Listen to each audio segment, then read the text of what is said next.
Një konflikt në familje ka ndodhur në Fier, ku një shtetas ka dhënuar xhaxhan e tij dhe kushëririn, ndërkohë që autori është dënuar nga një e afërme.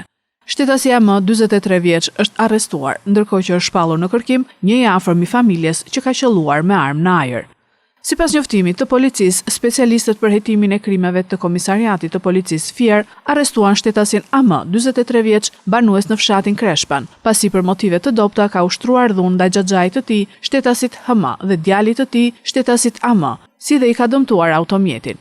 Gjithashtu për këtë rast u procedua në gjendje të lirë shtetësia M, 37 vjeçe, pasi ka ndërhyrë në konflikt duke ushtruar dhunë ndaj kunatit të saj, shtetasit të arrestuar AM dhe babait të tij, shtetasit FM. Si dhe u shpall në kërkim shtetasi M, 22 vjeç, i afërm i tyre, pasi gjatë konfliktit ka qelluar në ajër me armë gjahu, të cilën e posedonte pa leje.